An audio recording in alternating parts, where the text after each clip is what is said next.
Hello everyone, welcome to a new video. So in this video I'm just going to briefly talk about the Sigma 500 Prime Sigma F4.5 APO EXDG HSM lens. It's a prime lens, it's great for doing wildlife photography. It has an aperture of F4.5, has no image stabilization. It has a solid lens hood which is made out of metal with rubber at the end. It has a tripod collar for moving vertical and horizontal axis. Has no clicking, so obviously you have to visually make sure the lines are lined up like so. Hopefully you can see that in the video. We have a focus limiter, full 8 meters to infinity and 4 to 8 meters. We have a drop-in filter holder which is a 46mm size, manual focus and autofocus in the actual selector there for focusing, and it's about 3 kilograms in weight, and it's a heavy lens. We're looking at the results on an EOS R, mirrorless camera with an adapter on, so it's an EF lens for Canon. So I just want to look at the results, and it's up to you to peruse the results and decide whether you would like to invest in this lens, which you can pick up for about £1,500 on eBay, or you may wish to invest in the more expensive F4 version that's come out. I think it was last year it were released, and that's something in the region of £6,000. So it depends obviously what you prefer.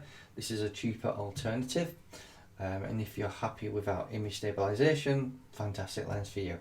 But what you may find is APS-C is very challenging on this lens, and you may not like the results. ISO for all images are taken at 2500. Shutter speeds are ranging between 80 to 5. Basically I've put it on a tripod, and then we just set the timer, 10-second timer on this camera and the other camera, just to give us some sharp results with no camera shake. So let's get to the results. So here we have the lens sharpness test card. We're just going to look into the actual card pictures that are JPEG images. We're just going to zoom in 100%, and then you get an idea of what it's doing. But this is at F4.5. Let's zoom in to 100%, which gives us good results in the center. But I do not think it gives good results in the corners, because if we look here at 100%, we have some softening going on, where the lens sharpness text is, as well as where this number 1 is. There is some texture in this box that you cannot see in this particular image, but when we change apertures you can. So obviously what's happening is, I do think we are getting some softness at F4.5 in this particular image. If we look at F5.6, I do also think there's some vignetting going off. I'm going to do a separate video showing you the vignetting, so don't worry about that. But in this, I'm just going to zoom into the actual middle of the lens at 100%, just to show you roughly the quality, which isn't too bad there. Zoom out and let's have a look and see if it's giving us any better results in the corner. If we've got 100% at F5.6, while we're seeing a little bit of the texture in this box and some softening around the text here, I can't make out the texture. So even at 5.6 we're not having a major improvement there. But in the center I think it's giving us some good results. If we can just have a closer look of the text here at 100%, you know, and let's go back, 100% text here in the corner, and at F5.6 you can see it's a bit clearer. So let's have a look at F8. So let's zoom in to F8, 100% in the center, 100%. Seems to be a slight improvement. but I think where the main improvement we're getting is in this corner here. I can see in this particular part here where the box is, I can see more detail in the pattern that is there, and obviously the lens text here is clearer as well, even with the tiny bit of the box there. If we go in, you can see there's some pattern there. So at F8 obviously the quality is better, so obviously stopping this lens down to F8 does make your image better. Let's have a look at F16. F16 should be even sharper still, but we'll find out if we're getting any diffraction going off, because diffraction can soften your image a little bit. So let's go to 100% here. Do like to compare it to the F8, so let's zoom in into the F8 image. F16, F8, they're about the same. I don't think there's much diffraction going off at F16. I suspect if we tried using apertures of F32 or F22, we will probably get a bit of diffraction coming in there. But I do think it's giving us some good results on full frame. So let's jump to the APS-C camera we've got, the 90D, and we'll check out the results there. But there is a bit of vignetting going off at F4.5. I'll do a separate video for that. Anyway, let's jump to that, and I'll see you soon. Hello everyone, this is the 90D test of the lens sharpness test card. So we're just going to jump into the image and have a look and see the quality that we're getting from APS-C. Obviously APS-C is more challenging on the Sigma lens. We're running at 2500 ISO, just like the EOS R we've just looked at, and I will compare them side by side as well. So let's just have a look at this image here. At F4.5 I want to go to 100%, and first thing I can say is we're seeing quite a bit of softness, first of all. Secondly, the ISO of 2500 is showing up here quite a bit, so just keep that in mind, that there is a bit of ISO noise that's going off here. But I do like to check out the corners.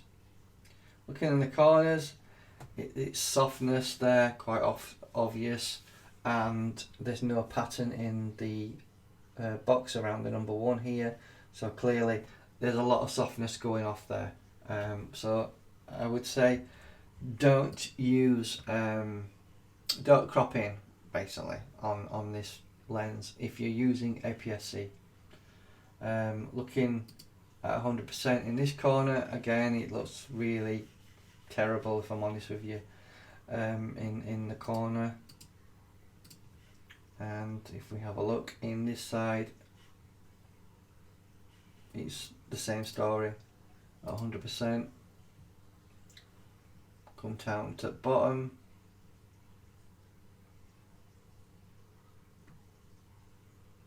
and it's not very sharp here either. So let's have a look at F5.6, see if we've got any improvement. Not a lot, to be honest with you. We just look into that at 100%. It really looks terrible if I'm honest with you, even in the centre. I'm not happy with it, you know, cropping in at all. So I would certainly recommend that you don't consider cropping in on an APS-C body. Don't forget the effective focal length is 800mm, the 1.6 crop. So I had to move the lens probably about 1.5 meters back to get the sort of same framing that I was getting on the EOS R, because obviously it's more telephoto.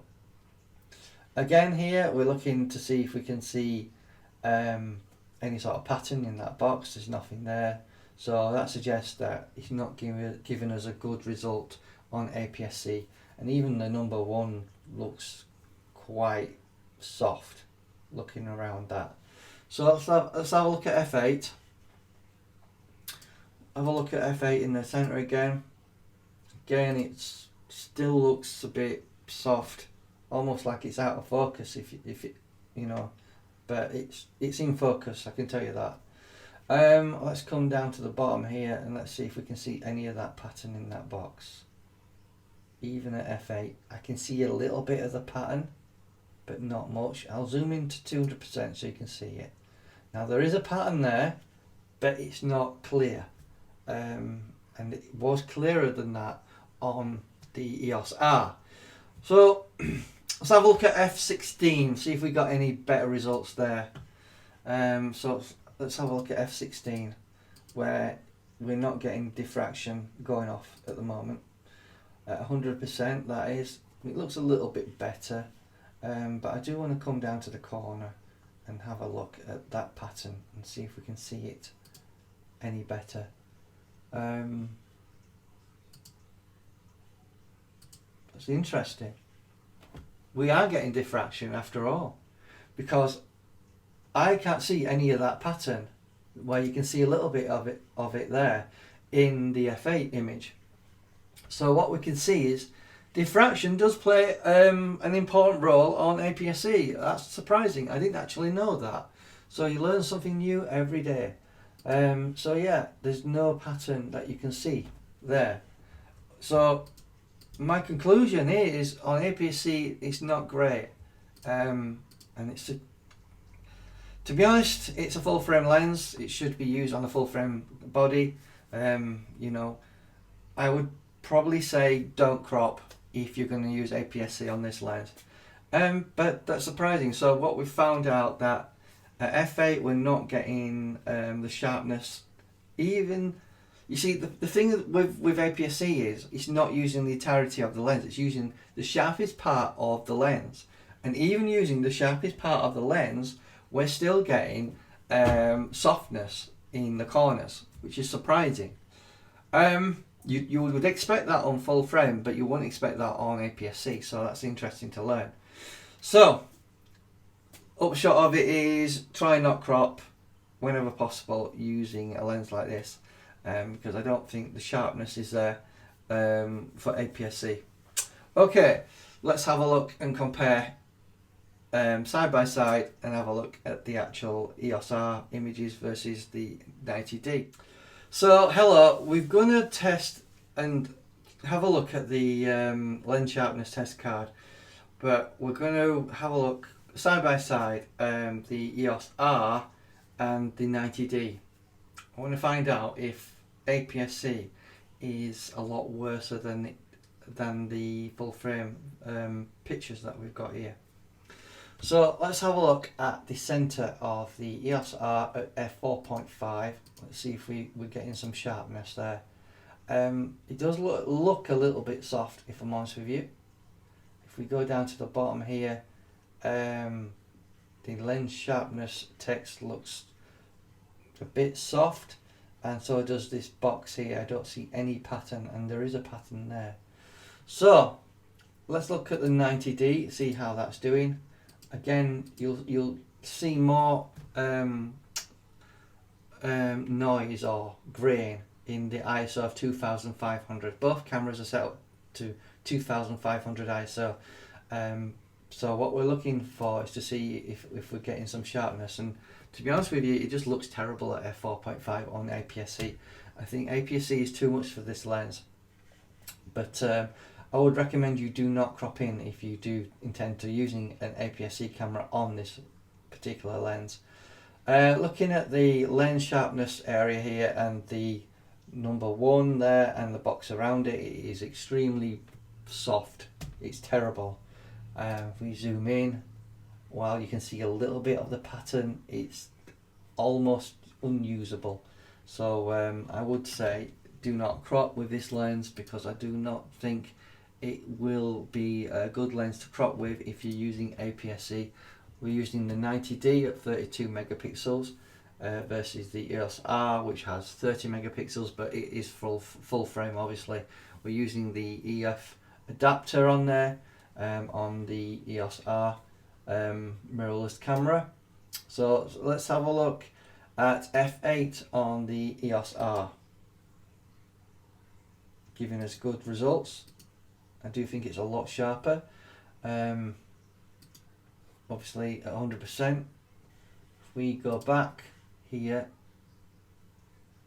this is the EOS R at F4.5, and this is the F8. So it looks better and looks cleaner.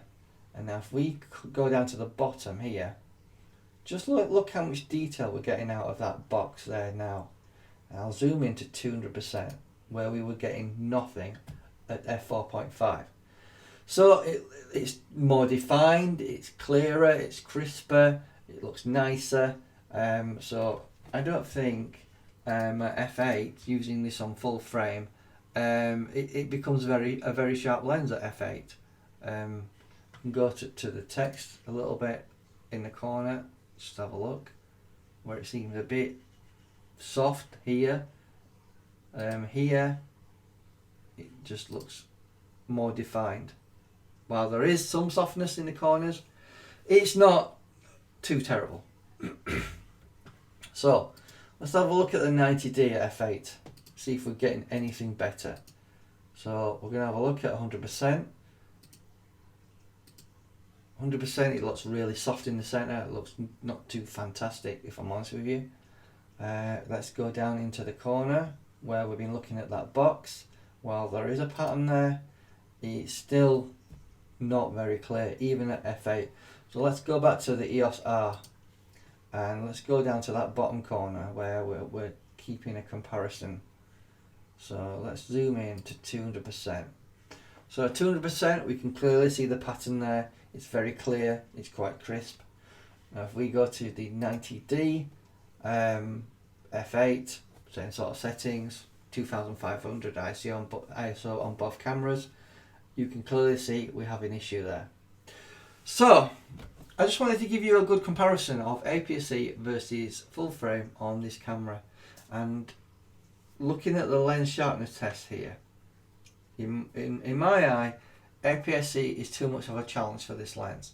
I think if you're going to use APS-C, you don't want to be cropping, because you'll just bring more of the softness into your image and it won't be a great real world result. Now I will give you a real world examples video tomorrow so you can see the sharpness in real things, real models that I've set up, you know, just so you get a comparison of what it's like in real life. Because sometimes test charts are all good and great for testing the sharpness of lenses, but sometimes it doesn't always translate to the real world.